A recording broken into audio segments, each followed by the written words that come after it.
생각보다 흔해요.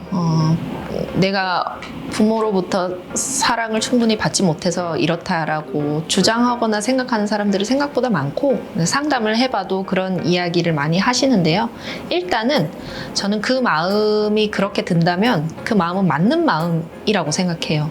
내가 상처받았고 내가 부모로부터 사랑을 받지 못했어요 라고 주장한다면 그건 부모님이 잘못하신 겁니다. 네, 부모님이 잘못하신 거기 때문에 우선 말씀드려야 하는 것은 그 마음에 대해서 너무 죄책감 가질 필요 없고요. 그리고 어떤 사람이 그런 마음을 가진 것에 대해서 비난하지 않아야 합니다. 우리는 그 사람의 마음을 모르잖아요. 예. 그런데 내가 부모로부터 사랑을 받지 못했다. 이 표현은 어떤 표현이냐면 내 유년이 행복하지 못했다라는 표현이에요. 그리고 나는 부모로부터 상처를 받은 것이 있다라는 표현을 돌려 말하자면, 보편적으로 표현을 하자면 사랑받지 못했다라고 표현을 하는 거거든요. 그런데 이 말은요, 부모로부터 상처를 받고 사랑받지 못했다고 주장하는 사람들은 사실은 이 말을 하는 겁니다. 내가 현재의 내 삶이 굉장히 많이 힘들다 라는 표현을 이렇게 하는 거라고 저는 생각하거든요. 현재가 힘들면 어떤 면이 힘드냐면, 부모로부터 사랑을 받지 못했다고 주장하는 사람들의 공통점은 세상에 대한 자신감이 별로 없어요. 그리고 불안이 좀 많겠죠. 불안하게 컸겠죠. 예. 그리고 다른 사람에 비해서 내가 잘 풀리지 않는다. 그리고 내가 다른 사람보다 성공이 느리다라는 현재의 힘듦을 드러내는 사람들의 말이거든요. 우리가 어딘가가 힘들면 그 원인을 찾게 되어 있습니다. 근데 현재가 힘들면 과거의 원인이 있다라고 생각을 하겠죠. 탓이죠. 예, 탓을 찾는 건데요. 현재가 힘들면 과거의 탓을 찾는데, 과거는 유년이죠. 유년의 세상은 부모였을 겁니다. 부모는 아이에게 어른의 표상이었고 세상의 축소판이고, 그 다음에 뭐랄까요, 어떤 전부라고 할 수 있잖아요. 우주의 전부인데 여기에 결함이 있고 여기에 균열이 있었고 여기에 상처를 받았던 내 과거 때문에 지금의 내가 힘들다라는 뜻이거든요. 그러면 이렇게 반문하실 수 있잖아요. 그러면은 부모님께 다시 사랑을 받아라. 이거 불가능한 일이잖아요. 왜냐하면 과거는 지나왔어요. 과거는 지나왔기 때문에 돌이킬 수 없는 거죠. 그렇다면 어떻게 해야 되냐면, 이 마음이 괜찮아지려면 이제 이 몫은 나에게 있는 거예요. 내가 행복해지고 내가 잘 되면 이 마음이 괜찮아집니다. 지금 내가 힘들다는 뜻이고 이 힘듦의 탓을 내가 부모나 유년을 지금 보고 있는 거잖아요. 그렇다면 이게 너무 오래 가면 불행한 삶을 살게 되겠죠. 삶을 어떻게 사는가는 이제 내 몫이잖아요. 성인이 되었기 때문에 내가 이 삶을 어떻게 꾸려나가느냐에 대해서는 나의 책임이 있을 겁니다. 그래서 현재의 내가 행복해지고, 그다음에 내 나름대로의 성공을 하고 좋은 사람을 만나서 따뜻하고 편안한 삶을 살게 되면 어떻게 되겠어요? 부모에 대한 원망이 괜찮아집니다. 혹은 그 원망이 다른 방향으로 부모님을 이해하거나 객관적인 입장이 되는 거죠. 그래, 부모님이라고 해서 그렇게 풍족하게 키우고 싶지 않았겠느냐라는 생각까지 갈 수 있는 겁니다. 그래서 저는 부모님으로부터 사랑을 받지 못했다라고 주장을 하는 사람들의 이야기를 들으면, 지금 현재의 삶이 이 사람이 생각했던 것보다는 훨씬 더 힘든 삶을 살고 있구나. 그리고 이 힘든 삶을 벗어나거나 극복하거나 훨씬 더 좋은 삶으로 이루기 위해서 노력을 하고 싶다라는 뜻이 여기에 담겨 있구나로 들을 수 있어야 될 것 같아요. 네.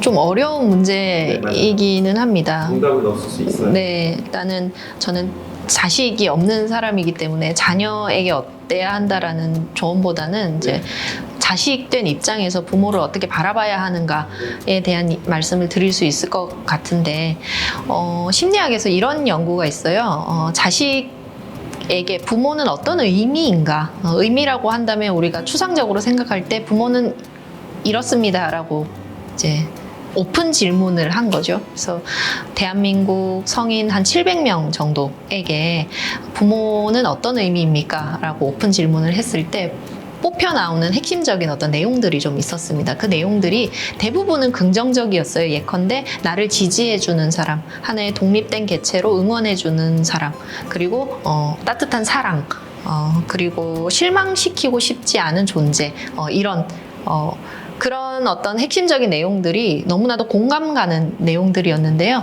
또 하나는 부양에 부담이 되는 존재라는 어떤 내용도 추출이 됐어요. 많은 분들이 그 의미도 두고 있는 거죠. 부양의 책임이 있고, 그 다음에 부양에 어떤 부담이 있다. 부모님, 나이 든 부모님을 생각하면 내가 돈을 얼마나 벌어서 생활비를 드릴 수 있을까? 그리고 나중에는 시설로 모셔야 되는 걸까? 그 다음에, 병원비는? 이런 현실적인 생각도 우리가 한다는 거예요. 그래서, 그게 뭐랄까요. 저도 나이가 들어가면서 부모님이 늙어가는 부모님을 보면서 저도 드는 생각 중에 한 가지는 그런 부담감이기도 하거든요. 그런데 저는 그런 부분들을 부정적으로 볼 게 아니라고 생각을 합니다. 왜 부모에 대한 부담감이 부모를 부정적으로 보는 시선이냐? 저는 절대 그렇지 않다고 생각하거든요. 그 관계에 있어서 애정이나 애착이 없다면 무관심할 거예요. 부모는 그냥 그런 존재이고 나를 낳아준 사람에서 그치는 것이지 어떤 사람인지 끊임없이 우리가 고민하고 이 관계가 어때야 좋을지에 대한 고민 자체가 없을 겁니다. 그런데 부모는 누군가에게 이 이야기를 하면 약간 눈물샘이잖아요. 버튼이잖아요. 부모를 언급을 하면 뭔가 화를 내는 사람도 있고요. 다른 사람에게 표현하지 못하는 아픔의 존재이기도 하고, 그리고 여러 가지 의미에서 영향을 받을 수밖에 없는 어떤 존재인 거죠. 그렇기 때문에 자식은 끊임없이 부모에 대해서 고민하는 존재라고 생각을 합니다.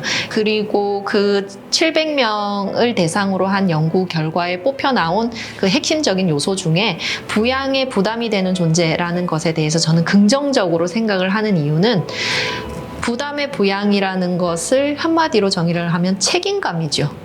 예, 부모에 대한 어떤 일부분 내가 책임을 져야 된다라는 생각을 하는데 저는 이거 사랑이라고 생각해요.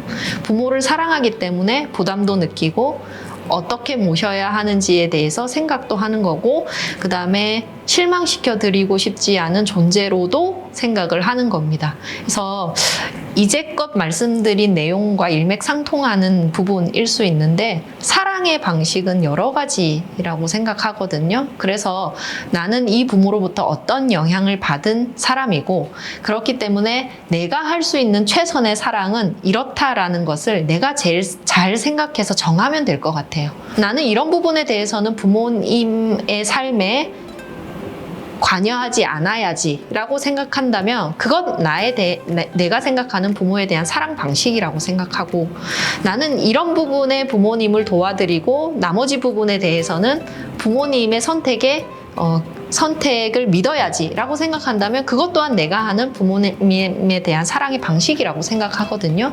그렇기 때문에 끊임없이 고민을 한다라는 것 자체에 대해서 긍정적으로 생각을 하시고, 이 관계에 대해서 어떤 답이 나와야 한다라는 부담감에서는 벗어났으면 좋겠습니다. 누구나가 그래야 될 거라고 생각해요.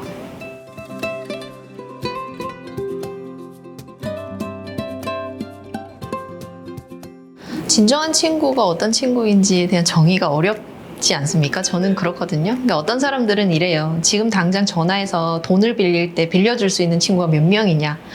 빌려줄 수 있는 친구들은 진정한 친구다. 이렇게 정의하시는 분도 계시고. 네. 밤늦게 갑자기 내가 위험에 빠졌다거나 도움을 요청할 때 전화를 할 수 있는 친구가 몇 명이냐. 뭐 이렇게 이야기를 하는 사람들도 있거든요. 근데 조금 정의를 그렇게 내린다면 좀 씁쓸해지기는 해요. 왜냐하면 그건 그 친구의 어떤 능력에 따라서 내가 정의를 하는 것 같기도 하고, 돈을 못 빌려주면 친구 아닌가요? 그거 아니잖아요. 그렇기 때문에 진정한 친구에 대한 정의를 어떻게 내리느냐가 이제 개인의 몫인 것 같은데요. 사실 진정한 친구는 정신건강의학에서는 어떤 이야기를 하냐면 함께 있을 때 마음이 편안한 사람을 진정한 친구라고 이야기를 해요. 함께 있을 때 마음이 편안하다라는 건 행복을 심리학에서 정의할 때 주관적 안정감이라고 했잖아요. 함께 있을 때 얼마나 행복한가입니다. 그래서 내 상태가 춤과 노래가 필요한 어떤 들떠있는 각성 상태가 필요할 때 이 친구와 같이 있을 때 이 친구와 함께 노래를 해주는 친구가 있을 수 있죠. 그러면 그 친구 진정한 친구인 거고요. 내가 굉장히 힘들기 때문에 물질적으로 혹은 어떤 정신적인 조언이 필요한데 그 조언을 해줄 수 있는 친구가 있으면 그 상황에서는 그 친구가 또 진정한 친구가 되는 거 아닌가라고 저는 생각을 하거든요. 근데 친구에 대해서도 어떤 개념적인 강박을 가질 필요는 없다고 생각합니다. 사람들은 진정한 친구에 대한 전제 조건으로 예컨대 오래 봐온 사람 혹은 어릴 때 사귄 사람 아니면 내가 성숙해지고 나서 이 사람과 마음이 맞구나를 확인한 사람, 이런 식으로 사람들이 나름대로의 정의를 좀 어렵게 세워요. 그런데 제가 볼 때는 어렵게 세울 필요가 하나도 없다라는 거고, 친구는 있다가 없다가 해도 상관없습니다. 어느 순간에는 이 친구와 친했다가 또 내 삶이 변하잖아요. 내 삶이 변하고 나도 변하기 때문에 친구의 형태들도 바뀌는 거예요. 그래서 부산에 살 때는 이 사람과 굉장히 친한 진정한 친구였다가 또 서울로 이사 갔더니 또 이 사람과 친구가 되고, 어릴 때 친구는 어떤 형태의 또 친구가 있고, 그 다음에 옆집 사는 이 사람과 내가 훨씬 더 가까운 친구일 수 있기 때문에 친구라는 개념을 조금 더 넓고 수용적이고 포용적으로 우리가 생각할 필요가 있는 겁니다. 그래서 사람에 따라 다르잖아요. 친구는요, 많다고 좋은 것도 많아서 안 좋은 것도 아니에요.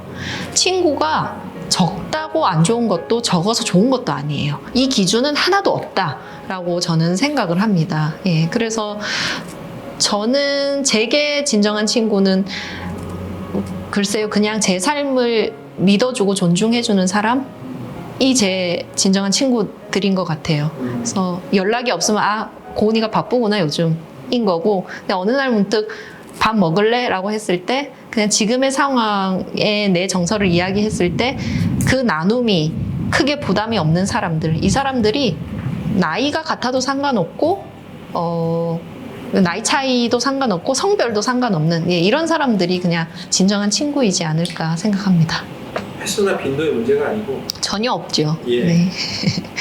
그건 지향하기 나름인 것 같아요. 맞아요. 어떤 사람은 친구를 자주 봐야 친해진다. 그래서 나는 자주 볼 거다라고 하신다면 그 사람들과 진정한 친구가 되는 거고요. 어떤 사람은 그게 하나도 중요한 것 같지는 않더라. 그냥 1년에 한두 번 보더라도 그냥 있을 때 편안하면 친구가 아니냐라고 한다면 한두 번 봐도 마음이 똑같은 사람들이 있죠. 네, 네, 맞아요. 그런 사람들이 진정한 친구가 아니겠습니까? 하면 그 사람이 그분께는 또 진정한 친구가 되는 거죠.